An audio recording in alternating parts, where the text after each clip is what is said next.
Olá, estou aqui com o cantor e compositor André Limax. Ele vai falar sobre o que seria um álbum completo lá em 2002, esses bastidores, a produção. Como é que foi, André, que surgiu essa ideia de fazer o álbum completo e como foi esse bastidor? Então, linda, eu vinha de dois singles muito bem recebidos pelo público, que foi Garoto de Aluguel, do Zé Ramalho, que a mixagem eu chamei de Tax Boy, e que eu achava até que ele não ia gostar por ser uma música pop, uma releitura pop, mas ele gostou. E depois Noite Sem Fim, que é da Marta V, que é uma cantora e compositora carioca, por quem eu fiquei apaixonado pelo trabalho. Então, nesse momento, bateu a ficha de que eu queria gravar um álbum agora. Já tinha passado por essa experiência do single. Inclusive, na época mesmo, morando no Rio, vim a Belém lançar o Garoto de Aluguel. Não sei se você lembra lá não sei se é Sem censura, censura. sim. Então, e assim surgiu. E aí eu comecei a fazer um repertório em cima de composições de amigos que eu fiz por esse caminho, né? Então tinha de compositores de Belém, compositores do Ceará e compositores do Rio de Janeiro, no caso da Marta, né? Além de umas releituras que não eram muito famosas. Então, a minha ideia era que o álbum soasse inédito. Agora, André, naquela época, a comunicação não era o que é hoje, a internet não tinha força que tem hoje. Como foi essa comunicação, essa colaboração com todo esse pessoal para que vocês chegassem a um repertório, a uma produção efetiva? Porque tudo nasce com tantos versos, que é do Paulo Façanha, do Dalton Moura e do Gilmar Nunes, que são do Ceará. E eu nunca perdi a comunicação, mesmo depois de mudar de Fortaleza para o Rio de Janeiro, eu nunca perdi a comunicação com o Paulinho. Na época a gente, apesar de capenga, a gente ainda tinha o MSN, né? Tinha os e-mails. A troca de e-mails era intensa, assim. O e-mail, ele realmente ele teve um papel muito importante nesse momento. E o MSN também. O MSN era o nosso WhatsApp da época, né? Então eu fiz pedido para ele de uma composição de preferência inédita. E ele prontamente me atendeu e me mandou tantos versos. E aí eu mostrei para Marta, e eu já estava apaixonado pela música. Foi paixão à primeira vista pela música. Então eu mostrei para Marta que ela estava envolvida na produção desse álbum, porque era natural, porque a gente vinha de um single que ela tinha produzido, que era uma música dela. Então eu mostrei, ela já disse, olha, eu não quero fazer esse álbum sozinho, vou rachar essa produção, vamos coproduzir com o Hiroshi Mizutani, que é um cara que toca com um monte de gente bacana, como Lulu Santos, Kid Abelha, Jorge Versilo. Até fui a um show do Versilo a convite do Hiroshi, depois de apresentado e tal. Então já fomos correndo para o estúdio para gravar tantos versos. E após isso, a história segue com letras e melodias. Mas a tua ideia inicial era que o disco tivesse cara de remix, né? Como é que isso veio para tua cabeça e como fazer naquele tempo, né, que um disco saísse com cara de remix? Porque eu fiquei apaixonado por um disco do DJ e produtor Memê. Ele produziu um álbum chamado Memê e Eles, e ele convidou vários artistas para cantar, fazer regravações, mas produzidas por ele, e tudo era remix, tudo era meio remixado. Aquilo era uma coisa para pista, para dança e eletrônico, e que tinha tudo a ver com o meu som. Então, quando eu tive a conversa com o Hiroshi sobre o álbum e sobre a produção, aí eu disse, Hiroshi, eu quero que esse álbum já nasça com cara de remix. Como foi a reação dele com essa proposta, essa possibilidade? Eu acho que ele entendeu bem porque ele tinha trabalhado com o Memê também, e ele vinha da música pop, que estava sendo muito influenciada pela música eletrônica. Na época, ainda era novidade se usar muito MIDI, se usar muito sample. A gente estava aprendendo a fazer essas coisas assim. Mas para ele foi bem natural. Eu tinha uma influência muito forte também, que era a Bebel Gilberto, que ela era uma cantora de MPB, mas que sempre lançavam ou lançavam remixes dela e que sempre ficavam incríveis. Assim, às vezes eu achava melhor o álbum de remix do que o álbum MPBista ali, né? Apesar da melodia ser a mesma, a voz e tal, não sei o quê, mas os arranjos me interessavam mais. E assim foi. O Hiroshi começou tantos versos assim. Então, quando ele me mostrou a primeira vez o arranjo, assim, eu fiquei de cara, assim, fiquei impressionado. Como foi trabalhar com essas pessoas, como a Marta V, que você admirava muito, o próprio Façanha? Como é que foi a junção de todo esse pessoal, né, nesse bastidor que a gente sabe que é corrido, que tem um monte de coisa para fazer, para resolver? Como é que foi trabalhar com essas pessoas? Assim, o Paulinho, ele entra como esse compositor e essa pessoa que tá me mandando essa música incrível e inédita, que é parceria dele com Gilmar Nunes e o Dalton Moura. Gilmar, que é nosso contemporâneo de Praia de Iracema, que quando eu fui para Fortaleza eu fui para fazer bar, para fazer noite. E o Dalton Moura, que era uma pessoa que eu não conhecia através de tantos versos, que é um colega teu, ele é jornalista e compositor. E o Dalton Moura, inclusive, me mandou um depoimento sobre esse relançamento que eu estou fazendo agora de tantos versos e letras e melodias, sei lá, 20 anos depois de toda essa história. Oi, gente, tudo bem? Olha só, eu tive a alegria de ter uma canção minha, tantos versos, parceria com Paulo Façanha e Gilmar Nunes, gravada pelo grande intérprete André Limax.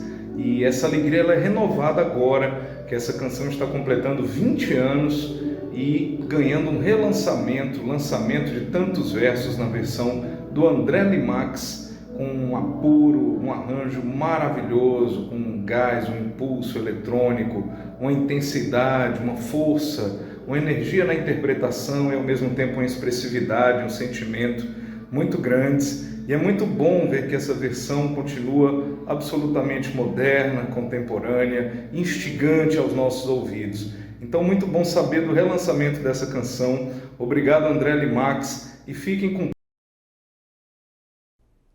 E a Marta V, a Marta é um episódio, ela é um capítulo à parte da minha vida, porque a Marta me acolheu, a Marta me ensinou, e um cara que chegou com ela como fã mesmo. Eu tinha ouvido o trabalho dela na internet, vi onde ela ia tocar, cheguei nela e disse, cara, tô louco no teu som, quero gravar uma música tua e bora produzir junto, vamos produzir. E assim seguiu o nosso caminho, entendeu?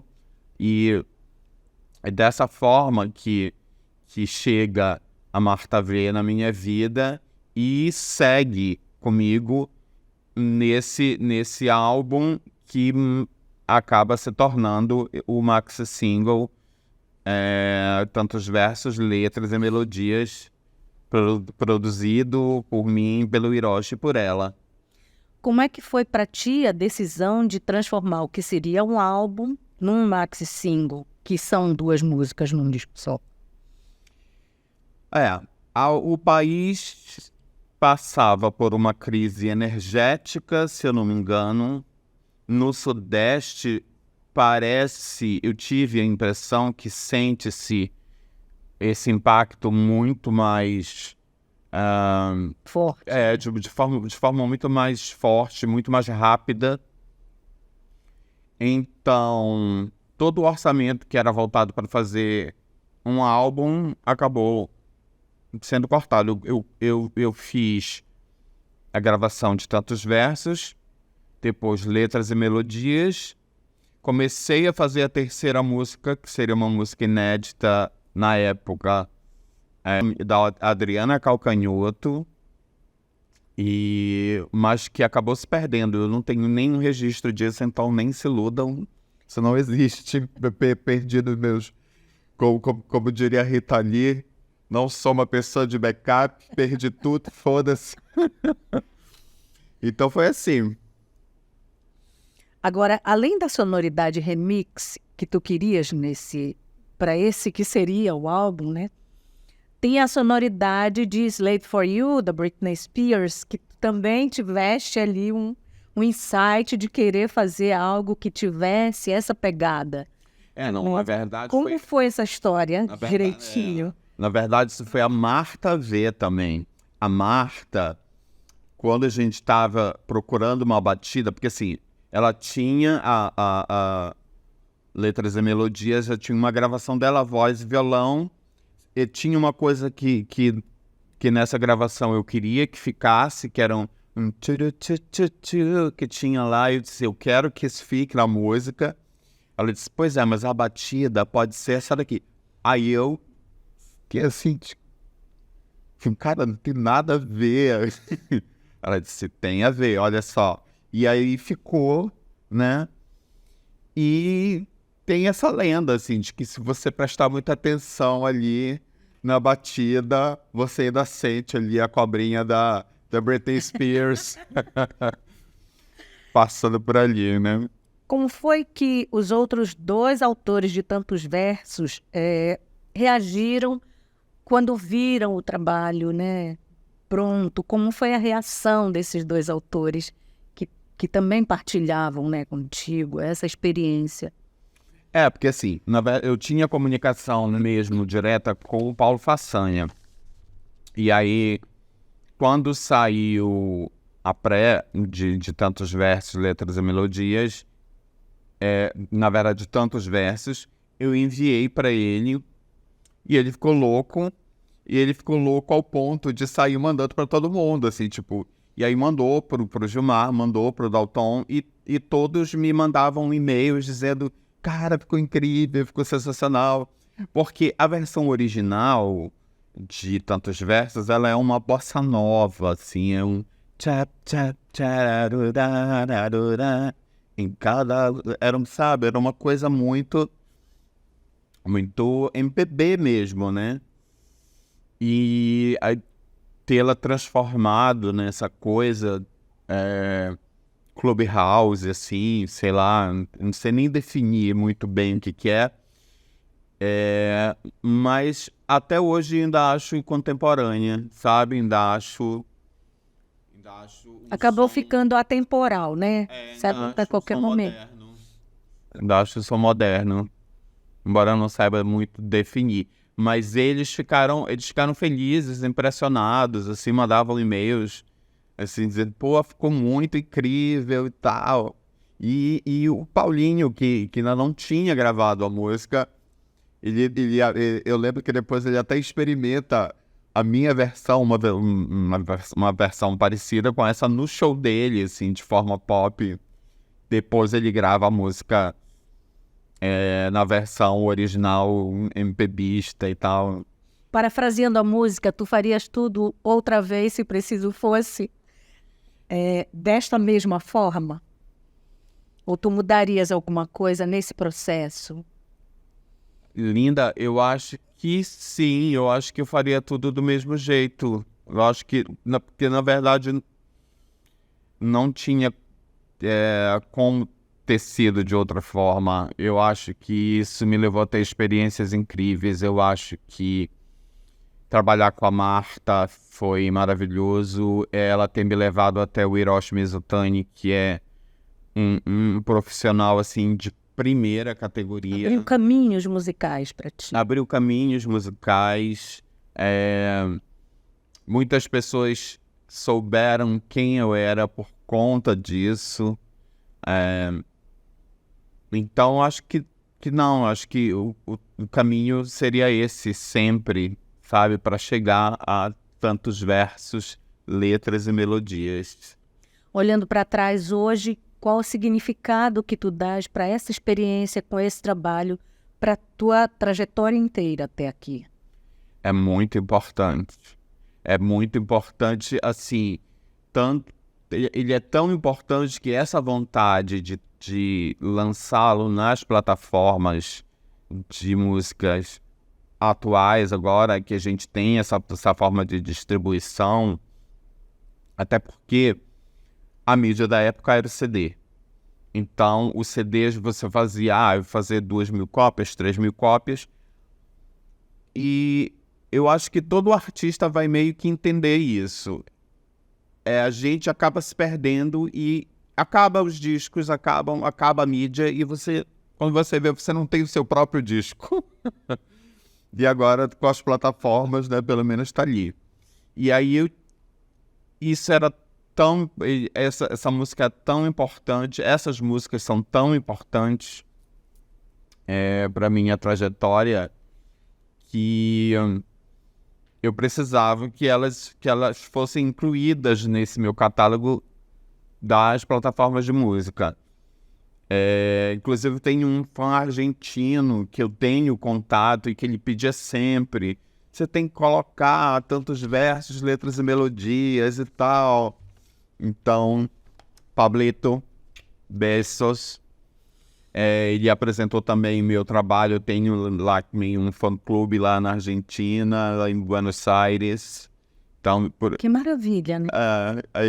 por isso que eu sempre começo o Café com Limax, que é um programa, tá, jornalista, que eu tenho na internet, no Instagram, com um Buenos Dias Latinoamérica, porque tantos versos, a partir de tantos versos, os caminhos se abriram para além do Brasil.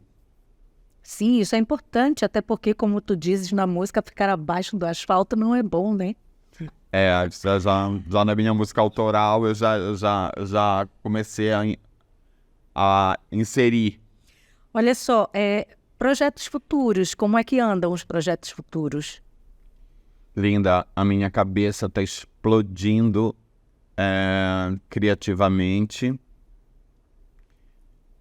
Eu tenho escrito muita coisa. Parcerias novas virão? Eu estou num processo lobo solitário, mas eu não sei até quando, e o caminho que leva a fazer um álbum, um EP, ele tem vida própria. O álbum autoral, por exemplo, na minha cabeça era óbvio que teriam parcerias, que teriam feats, né? Mas ele criou a vida própria dele e me levou para um lugar onde só eu canto, onde o único feat que tem é com o Renato Torres, que é um poema que eu encomendei a ele, né? Que é um músico maravilhoso, né? Ele é um cara incrível, ele é um ator maravilhoso, ele é um músico maravilhoso, Verdade. ele é um cantor maravilhoso. E é uma pessoa, né? Maravilhosa. Um compositor, um poeta. Então eu pedi dessa vertente poética dele o poema para a música Ligar para o Céu, que os fãs me cobram que tenha essa versão acústica, porque eu fui comentar no webdoc que existia e agora querem. Então vou providenciar para vocês essa versão acústica. Renato Torres, esteja avisado. Não tem data ainda. Tem uma Previsão. previsão. Tem uma previsão agora para final de junho sair sair nas plataformas. Dependendo do dia que esse povo tá vendo isso aqui, né, da internet. Final de junho de 2023. Quem sabe, quando a gente vai estar vendo isso aqui, Linda Ribeiro? Pois é. André, obrigada por ter me dado essa oportunidade de falar contigo sobre esses bastidores desse tempo bom aí que tu passaste, te descobrindo como artista, aprendendo como compositor, como autor, como cantor. Obrigada mesmo.